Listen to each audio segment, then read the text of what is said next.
पूरी कहानी गलत बताई। अगर दुनिया के लोग सही कहानी बताते तो भतीजा और बुआ का संबंध खराब नहीं होता।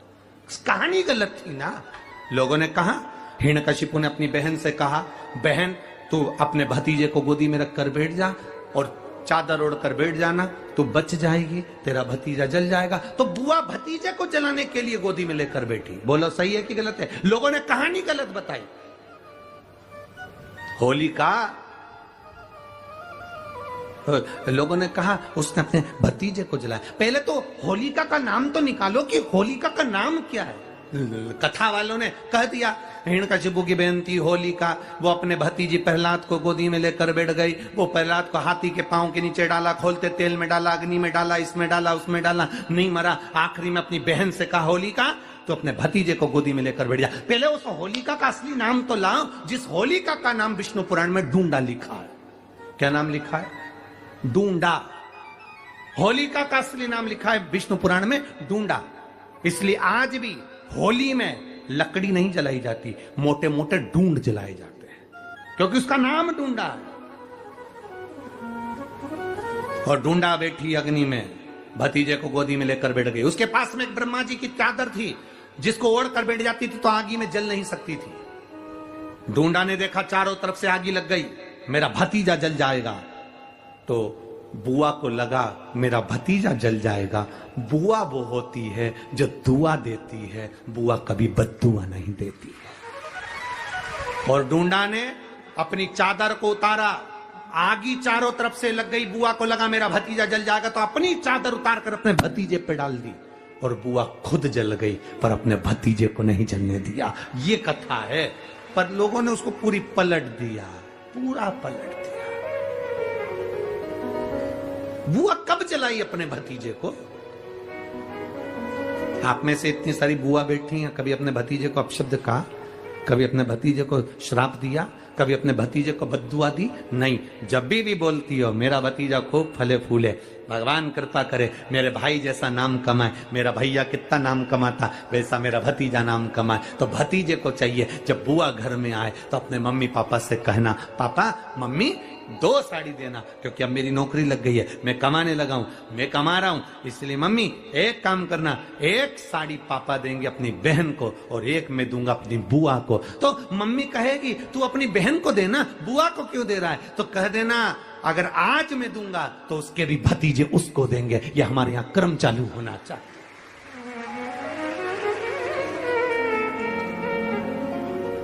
पर करे क्या? 4 भाई 1 साड़ी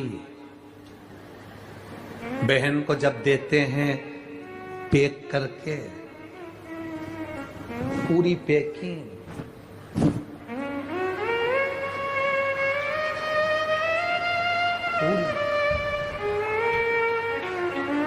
अच्छी बढ़िया वाली साड़ी। अगर ढीली ढीली दिखे तो उसमें कपड़ा भी फंसा दे, काका जोड़ और पैकिंग करके।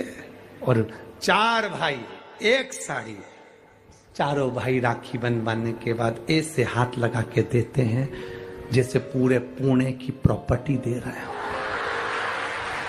पूरे पुणे की। किसी ने पूछा कि क्यों रे चारों भाइयों ने मिलके 1 साड़ी दी? अभी हम एक ही तो घर में रहते हैं,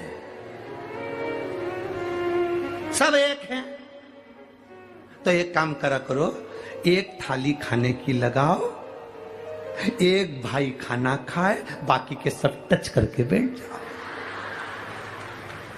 एक ही जगह तो रह रहे हो, एक ही थाली में काम। तुम्हारे टच करने से 4 भाई का 1 साड़ी में हिस्सा हो गया, तो तुम्हारा समोसा तुम खाओ, बाकी के 3 भाई टच करके बैठे, पेट नहीं भरा है। अपने को क्या करना, अपन तो अपनी साड़ी ओढ़ो दादा। अभी कह रहा गुरुजी, ओ गुरुजी, हमने कहा क्या है? सारे त्योहार फीके हो गए, होली आ रही है, लगी नहीं रही कि होली जैसा है, दिवाली आती है तो लगता ही नहीं कि दिवाली जैसा है, राखी आती तो लगता ही नहीं राखी जैसा है, सारे त्योहार फीके हो गए गुरुजी। हमने कहा त्योहार फीके नहीं हुए, त्योहार का कलर फीका नहीं हुआ, त्योहार का रंग फीका नहीं हुआ है, बस त्योहार वही है, गुलाल वही है, मिठाई वही है, गुजिया पपड़िया वही है, खुरमे चकरी वही है, पपड़िया वही है, गुजिया वही है, इंसान वही है। बस बाजार में से जो रौनक समाप्त नहीं हुई है, रौनक आपके भीतर की समाप्त हो गई। आपके भीतर इतनी ईर्ष्या भराती गई, इतनी ईर्ष्या भराती गई, इतनी ईर्ष्या भराती गई कि वो ईर्ष्या के कारण, उस अहंकार के कारण, उस अहम के कारण तुम एक दूसरे से मिलना पसंद नहीं कर पाते। पहले के लोग कहते थे हमारे यहाँ जब होली होती थी इतने लोग आते थे, मिलने जाते थे, गुलाल लेकर जाते थे। आजकल तो कोई दिखता नहीं है। कारण केवल इतना सा है, तुम्हारा अहंकार, तुम्हारा ईगो, तुम्हारा अभिमान तुम्हें अपने घर से बाहर नहीं निकालता। तुम घर से बाहर नहीं निकलते अपने अहंकार के कारण, अपनी काया के कारण, अपनी अभिमतता के कारण। आप दूसरे से मिलना पसंद नहीं करते। जरा सा कोई ने कलर लगाया तुम्हें क्रोध आ गया, जरा सा किसी ने गुलाल लगाया तुम्हें गुस्सा आ गया, जरा सा कोई आया भाभी जी भैया जी करके गुलाल लगा गया तुम न न न न न न न न न कहां जाओ। इतने वीआईपी हो गए, इतने वीआईपी हो गए, इतने वीआईपी हो गए कि अपने त्योहारों से भी दूर हो गए। मेरा निवेदन है, होली का त्योहार आ रहा है, उस फागुन के त्योहार में मेरा देवाधिदेव महादेव माता पार्वती के साथ होली खेलता है, मेरा कृष्ण कन्हैया राधा रानी के साथ होली खेलता है। आप भी अपने इष्ट मित्रों के साथ होली खेलिए और दिल से खेलिए। हमारे सीहोर में, सीहोर जिले में एक होली होती थी। उस होली का नाम हमने पिछली बार बदल दिया था। कौन सी होली कर दी थी? महादेव की होली। पिछली बार हमारे सीहोर जिले में हमेशा होती आई थी वो होली, थोड़ा उसका नाम हमने चेंज कर दिया था तो उसको महादेव की होली कर दिया था। मेरे सीहोर जिले के रहने वाले सभी रहवासियों से, जिले भर के निवासियों से निवेदन करना चाहूंगा, वो पुरानी होली को बंद कर महादेव की होली नाम दिया गया है। शिव मंदिर में जाना है, चंदन का जल शिव जी को 1 लोटा चढ़ाना। एक बात अपनी जिंदगी में उतार कर रखो, शंकर भगवान को घी का दिया भी लगाओ तो तुम्हारे घर में जो असली घी हो, थोड़ा सा भले 1 पत्ती लगाओ, भले इतनी सी बत्ती जलाओ, पर असली घी की जलाओ। शिव जी को अगर चंदन भी लगा रहे हो तो असली लगाओ। शंकर भगवान को चावल भी चढ़ा रहे हो तो असली चढ़ाओ। शंकर भगवान को अगर अष्टगंध भी चढ़ा रहे हो तो असली चढ़ाओ।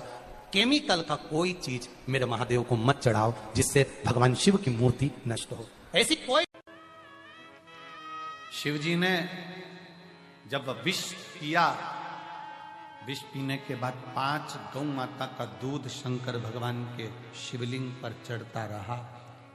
बहुला, सुरभि, सुशीला, 5 गौ माता ऐसी जिनका दूध शंकर पर जड़ रहा। अभी हमने कथा में कहा था तीसरे दिन, सतयुग में गाय का दूध निकालना नहीं पड़ता था, अपने आप गाय दूध दे देती थी। चारों थन का दूध गाय का अपने आप बहता।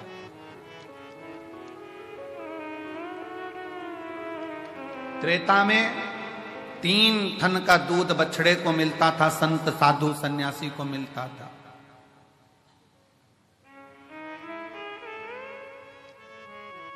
द्वापर में 2 गौ माता के 2 थन का दूध प्राप्त हो बछड़े को। और फिर कलयुग ऐसा आ गया कि बछड़े को 1 थन का दूध भी नहीं मिल पा रहा, लोग उसको भी निचोड़े जा रहे, उसको भी निचोड़ रहे हैं।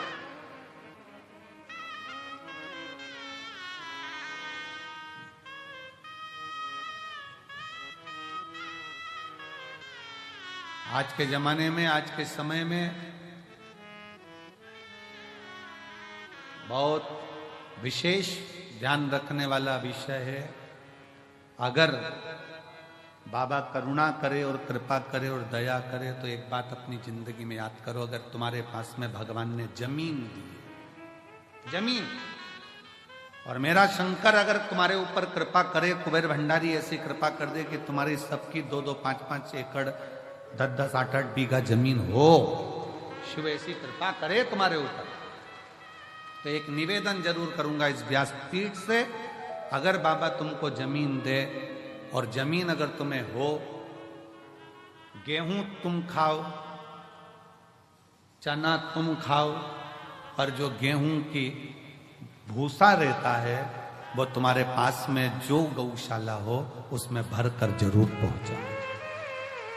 गेहूं तुम खाओ, जमीन भी तुम्हारी, गेहूं भी तुम्हारा, सारी फसल तुम्हारी, पर निवेदन है, अगर भगवान ने तुमको इस लायक बनाया है और जमीन दी है, आज ये प्रार्थना कर कर जाना कुबेरेश्वर बाबा से कि अगर तूने मुझे जमीन दी, उसमें अगर गेहूं लगेगा तो गेहूं भले मैं खाऊं, गेहूं की फसल भले मैं बेचूं, पर उस गेहूं की जो भूसा बनेगा वो मेरे नजदीक की गौशाला में जरूर जाए, ऐसी कृपा।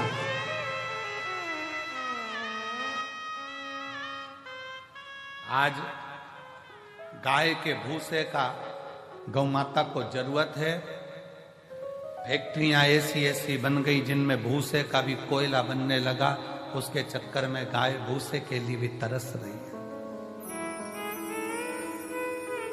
विठलेश सेवा समिति पिछले कई वर्ष से एक नियम लेकर चलती है कि गाय का भूसा जब ज्यादा हम लोग प्रयास करते हैं कि इकट्ठा कर लें, और कोई नजदीक की गौशाला में भी जब भूसे की जरूरत होती है, जो आप लोग सहयोग करते हो, 1-1 रुपया देते हो, तो नजदीक में कहीं पर भी कहीं से सूचना आती है तो उस गौशाला में भी भूसा सीहोर की गौशाला से चले जाता है कि वहां गाय भूखी ना रहे,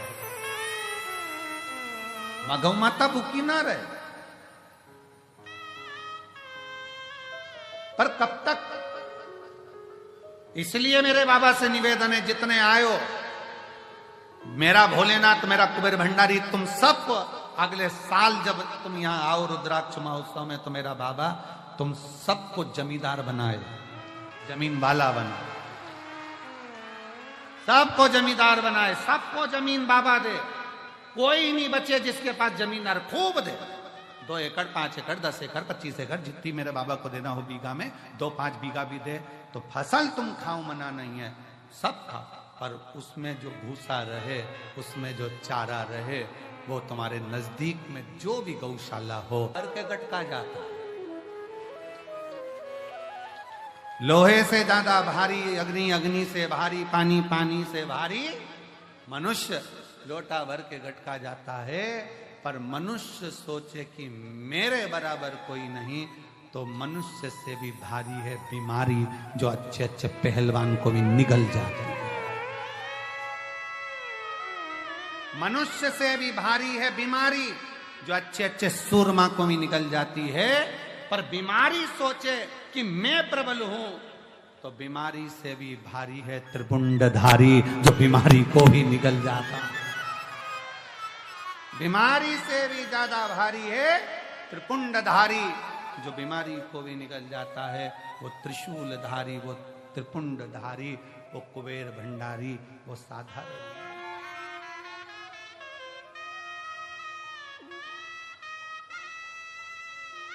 वो सहज नहीं, सरल नहीं। तेरी बाबा आपका कल्याण कर जाए तो इससे बढ़कर और क्या चाहिए? क्या चाहिए? चंद्र की काया का रोग शिव समाप्त कर सकते हैं, यह मालूम पड़ गया तो विचार करा कि अब शंकर की शरण। मेरा निवेदन है, होली का त्योहार आ रहा है, उस फागुन के त्योहार में मेरा देवादिदेव महादेव माता पार्वती के साथ होली खेलता है, मेरा कृष्ण कन्हैया राधा रानी के साथ होली खेलता है। आप भी अपने इष्ट मित्रों के साथ होली खेलिए और दिल से खेलिए। हमारे सीहोर जिले में एक होली होती थी, उस होली का नाम हमने पिछली बार बदल दिया था। कौन सी होली कर दी थी? महादेव की होली। पिछली बार हमारे सीहोर जिले में हमेशा होती आई थी वो होली, थोड़ा उसका नाम हमने चेंज कर दिया था, तो उसको महादेव की होली कर दिया था। मेरे सीहोर जिले के रहने वाले सभी रहवासियों से, जिले भर के निवासियों से निवेदन करना चाहूंगा, वो पुरानी होली को बंद कर महादेव की होली नाम दिया गया है। शिव मंदिर में जाना है, चंदन का जल शिव जी को 1 लोटा चढ़ाना। एक बात अपनी जिंदगी में उतार कर रखो, शंकर भगवान को घी का दिया भी लगाओ तो तुम्हारे घर में जो असली घी हो, थोड़ा सा भले 1 बत्ती लगाओ, भले इतनी सी बत्ती जलाओ, पर असली घी की जलाओ। शिव जी को अगर चंदन भी लगा रहे हो तो असली लगाओ। शंकर भगवान को चावल भी चढ़ा रहे हो तो असली चढ़ाओ। शंकर भगवान को अगर अष्टगंध भी चढ़ा रहे हो तो असली चढ़ाओ। केमिकल का कोई चीज मेरे महादेव को मत चढ़ाओ, जिससे भगवान शिव की मूर्ति नष्ट हो। ऐसी जितने आस्था चैनल पर कथा सुन रहे हो, जितने फेसबुक और यूट्यूब पर सुन रहे हो, बहुत सावधानी से सुनना। जब होली होती है, होली जिस दिन जलती है उसके दूसरे दिन धुलंडी होती है। शिव की होली मनाइए, हम नहीं मना सकते। महादेव की होली कोई साधारण सी होली नहीं होगी। शिव मंदिरों के भजन चलना चाहिए, शंकर मंदिरों से सही कर चलना चाहिए और शिव की होली के गुणगान। आने वाली पीढ़ी को हम नहीं कहेंगे कि नवाब की होली है, ये महादेव की होली। आज के दिन हमारा शंकर सीहोर में होली खेलने आया था और चाहूंगा मैं, अगर बाबा ने कृपा करी तो मेरे सीहोर के चमत्कालेश्वर महादेव मंदिर नमक चौराहे से मन कामेश्वर मंदिर तक मैं खुद बाबा की होली खेलने के लिए जाऊंगा। आप भी शामिल होइए। वही होली के दूसरे दिन जो नवाब की होली थी, दूज के दिन की होली गलत कर दी, पूरी कहानी गलत बताई। अगर दुनिया के लोग सही कहानी बताते हैं तो भतीजा और बुआ का संबंध खराब नहीं होता। कहानी गलत थी ना। लोगों ने कहा, हिरण्यकशिपु ने अपनी बहन से कहा, बहन तू अपने भतीजे को गोदी में रखकर बैठ जा और चादर ओढ़कर बैठ जाना, तू बच जाएगी, तेरा भतीजा जल जाएगा। तो बुआ भतीजे को जलाने के लिए गोदी में लेकर बैठी। बोलो सही है कि गलत है? लोगों ने कहानी गलत बताई। होलिका, लोगों ने कहा उसने अपने भतीजे को जलाया। पहले तो होलिका का नाम तो निकालो कि होलिका का नाम क्या है। कथा वालों ने कह दिया हिरण्यकशिपु की बहन थी होलिका, वो अपने भतीजी प्रहलाद को गोदी में लेकर बैठ गई। वो प्रहलाद को हाथी के पांव के नीचे डाला, खोलते तेल में डाला, अग्नि में डाला, इसमें डाला, उसमें डाला, नहीं मरा। आखिरी में अपनी बहन से कहा होलिका तो अपने भतीजे को गोदी में लेकर बैठ जा। पहले उस होलिका का असली नाम तो लाओ, जिस होलिका का नाम विष्णु पुराण में डूंडा लिखा है। क्या नाम लिखा है? डूंडा।